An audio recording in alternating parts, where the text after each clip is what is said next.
Hello students, welcome back to Rapid Learning Channel। मैं आपके सामने biology 7th chapter respiration and plants का second part लेकर आई हूँ। आशा करती हूँ कि आपने इसका फर्स्ट पार्ट देख लिया होगा।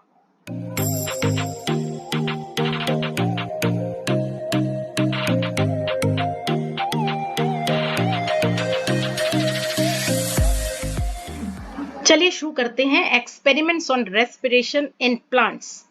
इसमें सबसे पहला एक्सपेरिमेंट है जिसमें हमें ये बताना है कि रेस्पिरेशन में ऑक्सीजन यूज होती है। इसके लिए यहाँ पर एक एपरेटस सेटअप लगाया गया है।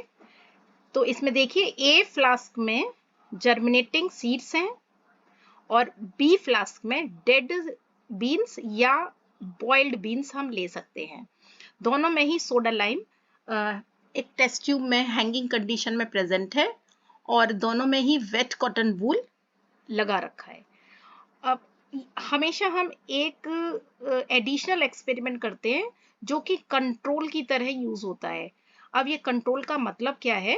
कंट्रोल में हमें सारी कंडीशन प्रोवाइड करते हैं लेकिन उसमें हम एक कंडीशन मिस कर देते हैं, यानी कि एक कंडीशन प्रोवाइड नहीं करते। जैसे कि आप यहाँ देख रहे हैं, यहाँ पर हमने जर्मिनेटिंग बीन सीड लिए हैं और बी फ्लास्क में हमने डेड ले लिए।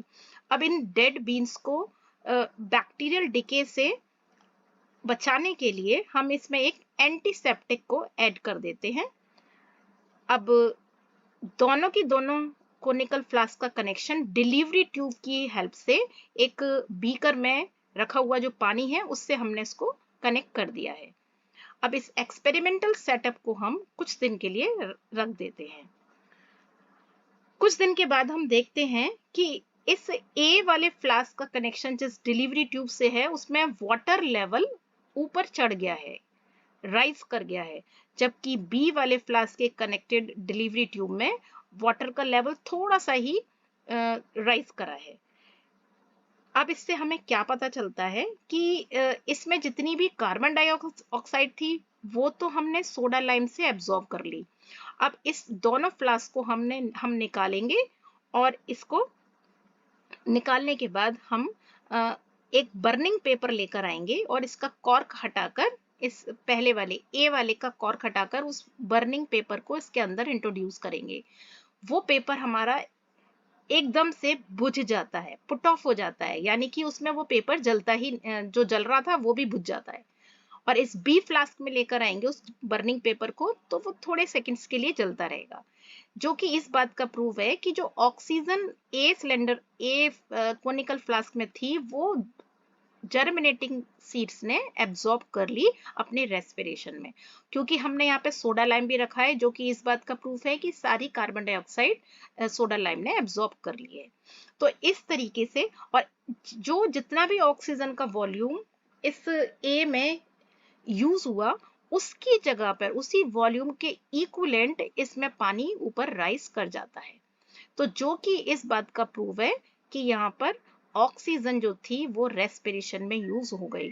और एक सेकंड वाले में आपने देखा कि इसमें थोड़ा सा ही चेंज आया है, जो कि इस बात का इंडिकेट करता है, इस बात को प्रूफ करता है कि इसमें ये काम नहीं हुआ क्योंकि ये डेड बीन्स हमने यूज करे थे। तो ये आप समझ सकते हैं कि इस एक्सपेरिमेंट में ये बी जो पूरा सेटअप है वो हमारा कंट्रोल की तरह यूज हो रहा है। तो स्टूडेंट्स, ये एक्सपेरिमेंटल एंड कंट्रोल दोनों की डेफिनेशन आप ढंग से याद कर लीजिए। चलिए अब आगे बढ़ते हैं एक्सपेरिमेंट नंबर 2 पर। एक्सपेरिमेंट 2 में हम ये प्रूव करना चाहते हैं कि जो कार्बन डाइऑक्साइड प्रोड्यूस हो रही है वो रेस्पिरेशन में कार्बन डाइऑक्साइड प्रोड्यूस होती है जर्मिनेटिंग सीड्स के द्वारा। तो चलिए इसके लिए भी हम देखते हैं, सेटअप देखते हैं कि दो हमने फ्लास्क लिए ए एंड बी और दोनों में ही हमने वही सब कंडीशन प्रोवाइड करवाई कि इसमें भी वेट कॉटन वूल रखा जिससे कि इसको पानी मिलता रहे, और बी वाले में भी हमने फ्लास्क में कॉटन वूल रखा, लेकिन हमने इसमें बॉइल्ड बीन्स लिए। अब जहां तक मैं समझती हूँ आपको क्लियर होगा कि हमने यहाँ पर बॉइल्ड बीन क्यों लिए, क्योंकि हम ये कंट्रोल की तरह इस सेटअप को यूज करना चाहते हैं। अब इसके बाद हमने लिटिल एंटीसेप्टिक, यहाँ पर नाम दिया हुआ है कार्बोलिक एसिड, स्टूडेंट्स ये आपको याद करना है। इसको हमने बी फ्लास्क में ऐड कर दिया और ताकि इसमें बैक्टीरियल ग्रोथ ना हो पाए, क्योंकि सीड्स तो डेड हो चुके हैं और उसमें बैक्टीरिया ग्रो कर सकता है। और जब बैक्टीरिया ग्रो करेगा तो वो रेस्पायर भी करेगा और कार्बन डाइऑक्साइड को रिलीज करने लगेगा, जिससे कि हम सेटअप दोनों के दोनों एक्सपेरिमेंट में कार्बन डाइऑक्साइड जो हमारा एम है वो हमारा चेक ही नहीं हो पाएगा। हम ये दिखाना चाहते हैं कि जर्मिनेटिंग सीड जो हैं वो कार्बन डाइऑक्साइड रिलीज करते हैं। तो चलिए आगे बढ़ते हैं और अब इसके बाद हम इनको थोड़े टाइम के लिए रखे रहने देते हैं, 2-3 दिन के लिए रखे रहने दीजिए। अब इसके बाद हम दोनों फ्लास्क में टेस्ट करते हैं। उसमें से दोनों का कॉर्क हटाया और इस फ्लास्क को टिल्ट किया।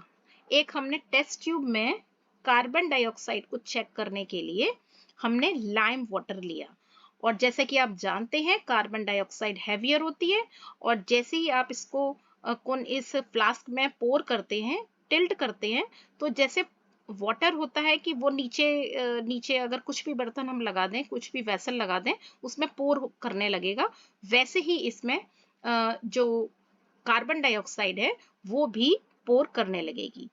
आप देखेंगे थोड़ी देर में ही जो टेस्ट ट्यूब के अंदर लाइम वाटर था वो मिल्की हो जाता है, जो कि इस बात का प्रूफ है कि कार्बन डाइऑक्साइड इसमें प्रेजेंट है। और कार्बन डाइऑक्साइड वो कहां से आई, ये आप सबको समझ में आ गया होगा कि ये जर्मिनेटिंग सीड्स ने रिलीज करी थी, जो कि हमारा एक्सपेरिमेंट का एम है।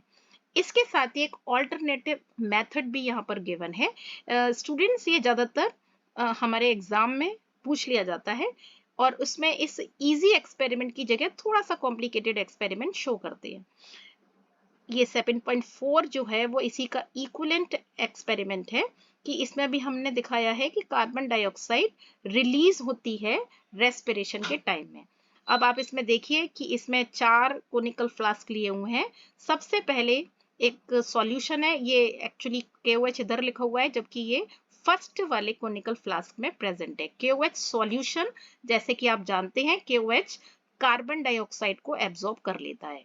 ये डिलीवरी ट्यूब से कनेक्टेड है। इसके बाद ये बी फ्लास्क, बी में लाइम वाटर है, चेक करने के लिए कि जो एयर यहाँ से आ रही है उसमें कार्बन डाइऑक्साइड है या नहीं है।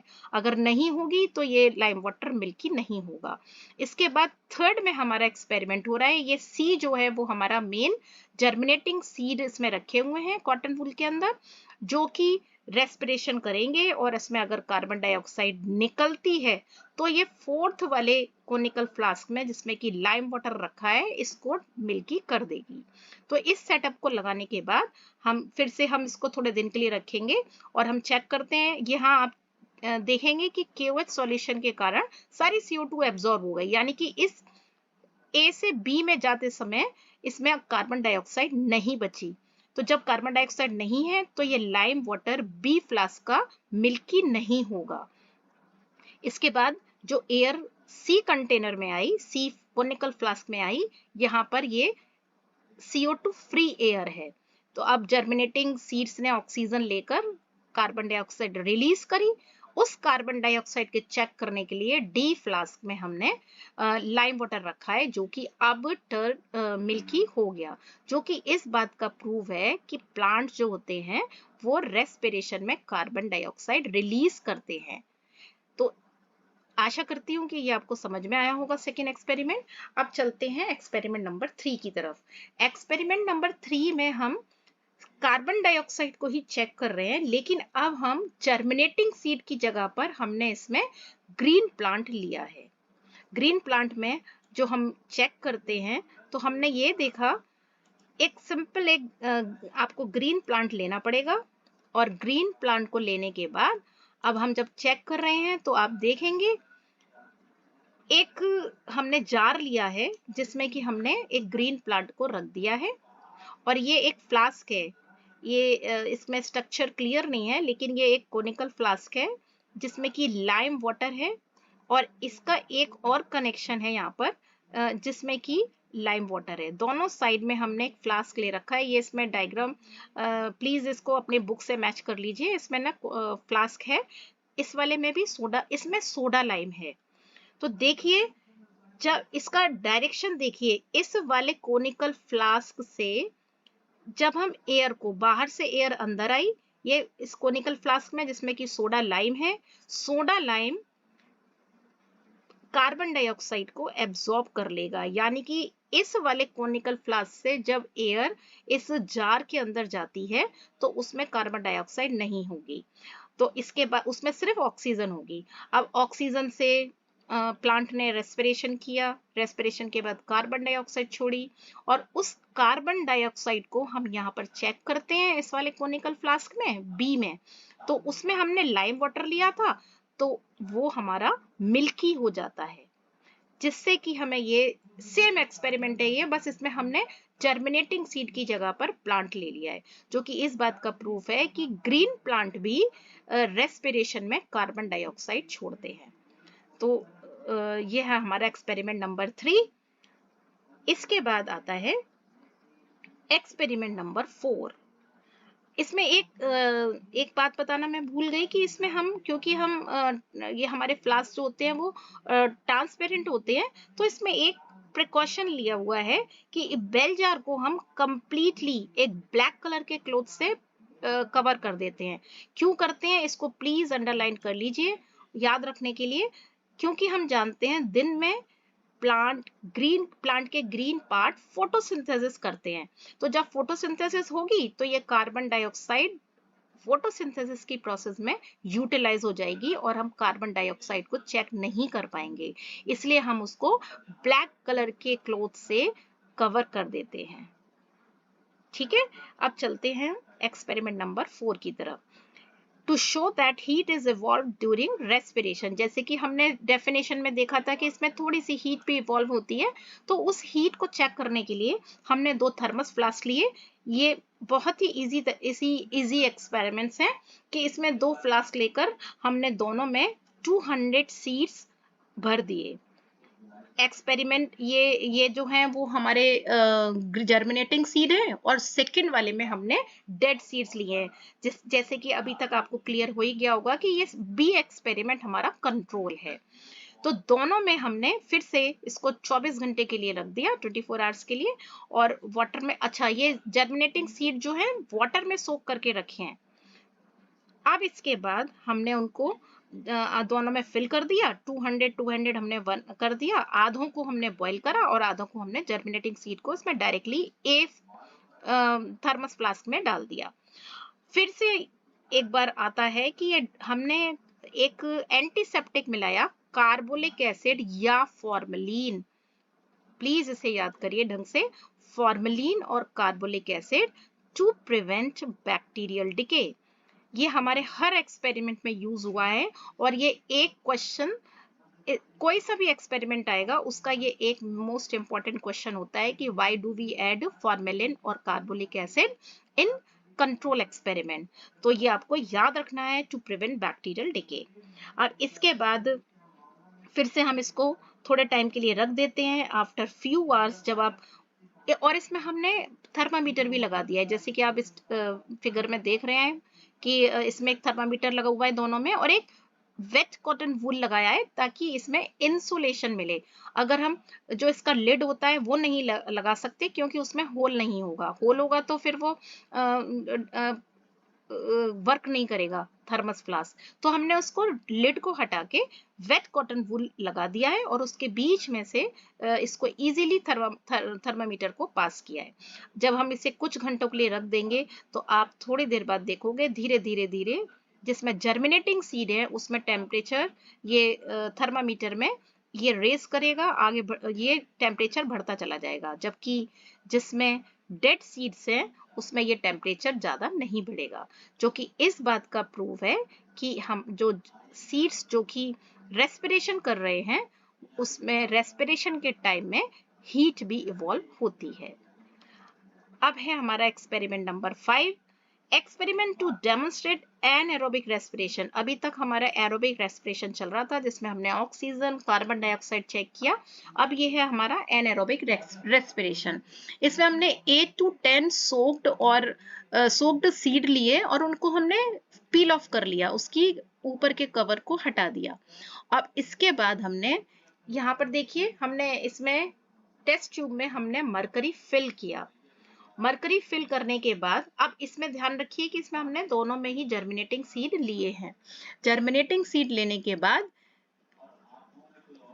मरकरी से हमने भरा, क्योंकि मरकरी जो होता है वो वो काफी डेंस होता है, जिसमें अगर आप वाटर लेंगे मरकरी की जगह पे आपके सीड सारे नीचे बैठ जाएंगे, जबकि ये मरकरी है क्योंकि ये बहुत डेंस होता है, इसमें सीड्स जो होंगे वो ऊपर स्विम करेंगे, ऊपर फ्लोट करेंगे, नॉट स्विम, फ्लोट करेंगे। आफ्टर 2 डेज, 2 डेज के बाद आप चेक करते हो तो जो मरकरी का लेवल है वो टेस्ट ट्यूब में नीचे गिर जाएगा, यानी कि वो लेवल कम हो जाएगा।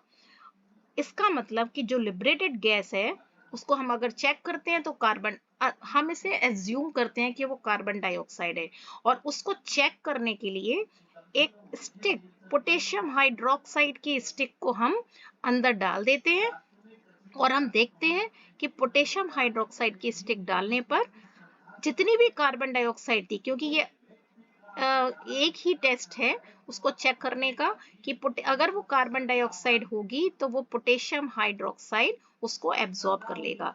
जैसे उसने एब्जॉर्ब करा, फिर से मरकरी का लेवल उसमें रेस कर जाएगा, ऊपर बढ़ जाएगा, दोबारा से राइज कर जाएगा। तो ये हमें समझ में आना चाहिए। तो इस बात का, और जो हमारा अगर हमने उसे किलिंग, हमने उसको अगर जर्मिनेटिंग की जगह, यहाँ पर इन्होंने जर्मिनेटिंग सीड्स दिखाए हैं क्योंकि एक के आगे की कंडीशन है ये सेकेंड वाला एक्सपेरिमेंट। और अगर हमने एक दूसरा एक्सपेरिमेंट और किया कंट्रोल की तरह कि अगर हमने उसमें डेड सीड रखे, तो जैसे कि आप जानते ही हैं कि कंट्रोल में ये काम होएगा ही नहीं, और no gas will be evolved. और इस तरीके से ये हमने प्रूव करा कि कैसे एनारोबिक रेस्पिरेशन होता है। यहाँ पर आप ध्यान से देखिए, यहाँ पर हमने कोई एयर प्रोवाइड नहीं करवाई है, क्योंकि यहाँ पर हमने मरकरी लिया है, कंप्लीटली फिल्ड हो रही है ये टेस्ट ट्यूब, जो कि इस बात का प्रूव है कि इसमें एयर एब्सेंट है। तो ये एनारोबिक रेस्पिरेशन में कार्बन डाइऑक्साइड रिलीज हो रही है, और जो कि हमने KOH से एब्जॉर्ब करके इस एक्सपेरिमेंट को प्रूव कर लिया है। फिर से वो मरकरी लेवल बढ़ जाता है, जो कि इस बात का प्रूव है कि इसमें कार्बन डाइऑक्साइड रिलीज हो रही है। तो आशा करती हूँ आपको ये सारे एक्सपेरिमेंट समझ में आए होंगे। अब यहाँ पर एक नेक्स्ट टॉपिक है रेस्पिरेशन कंट्रास्टेड विद फोटोसिंथेसिस। इन दोनों में डिफरेंस क्या है, फोटोसिंथेसिस और रेस्पिरेशन में? ये टेबल के फॉर्म में गिवन है, ये सारे पॉइंट्स आपको देखने पड़ेंगे। Photosynthesis occur only in presence of chlorophyll, जबकि रेस्पिरेशन सारी सेल्स में होता है। ये लाइट की, फोटोसिंथेसिस लाइट की प्रेजेंस में है, जबकि रेस्पिरेशन सारे टाइम होता है, क्योंकि हर लिविंग ऑर्गेनिज्म को, चाहे वो प्लांट हो और ह्यूमन बीइंग हो, उन्हें जिंदा रहने के लिए रेस्पिरेशन करना ही पड़ेगा।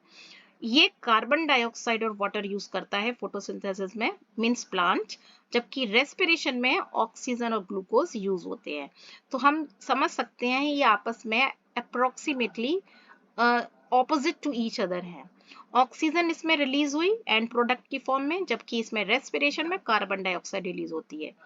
फोटोसिंथेसिस में लाइट एनर्जी केमिकल एनर्जी में कन्वर्ट होती है, जबकि रेस्पिरेशन में केमिकल एनर्जी थोड़ी सी हीट और बाकी की यूजफुल एनर्जी में कन्वर्ट हो जाती है। ये एक और मेन पॉइंट दिया हुआ है, result in gain in weight. Photosynthesis क्योंकि कंस्ट्रक्टिव प्रोसेस है, एनाबॉलिक रिएक्शन है, इसलिए इसमें वेट का गेन हो रहा है, जबकि रेस्पिरेशन में एक बड़ा मॉलिक्यूल 2 पार्ट में डिवाइड हो रहा है, तो उसमें वेट कम हो जाएगा। ये पॉइंट भी बहुत बार पूछा जाता है, तो ध्यान दीजिए कि फोटोसिंथेसिस में तो वेट का गेन हो रहा है, जबकि रेस्पिरेशन में वेट का लॉस हो रहा है। लास्ट पॉइंट है, ग्लूकोज का मैन्युफैक्चरिंग होती है, यानी कि कंस्ट्रक्टिव प्रोसेस हो गई। ये पॉइंट फिर से यहाँ पर आ गया, और ये रेस्पिरेशन में ये कैटाबॉलिक रिएक्शन है, इसमें ग्लूकोज का ब्रेकडाउन होता है। अब एक और पॉइंट आता है कि प्लांट और एनिमल के दोनों के रेस्पिरेशन में क्या मतलब हमें कंपैरिजन करना है। तो देखिए ध्यान से, इसमें ये नो गैसेस ट्रांसपोर्ट, अब हम इसमें देखते हैं कि इसमें जब हम दोनों में बात कर रहे हैं कि प्लांट में there is no gases transport, जितनी भी रेस्पिरेटरी गैस हैं वो डिफ्यूज होती हैं। ये डिफ्यूजन आप याद रखिए कि अंदर और बाहर का जो एक्सचेंज है वो सेल टू सेल डिफ्यूजन हो रहा है। ठीक है, नो गैसियस ट्रांसपोर्ट हो रहा है। अब इसमें जब हम एनारोबिक में देखते हैं, वन ऑफ द एनारोबिक का रेस्पिरेशन का, कि वो प्लांट में तो इथाइल अल्कोहल है जबकि एनिमल में लैक्टिक एसिड है। ऐसे ही प्लांट में लिटिल हीट प्रोड्यूस होती है और एनिमल में ज्यादा अमाउंट ऑफ हीट प्रोड्यूस होती है। तो इस तरीके से प्लांट और एनिमल के रेस्पिरेशन में भी डिफरेंस होता है, लेकिन हमें इनके एंड प्रोडक्ट याद रखने हैं। तो स्टूडेंट्स, यहाँ पर हमारा सेकेंड पार्ट कंप्लीट होता है। आशा करती हूँ कि आपको ये अच्छी तरीके से समझ आ गया होगा। तो please like, share and subscribe. Have a wonderful day.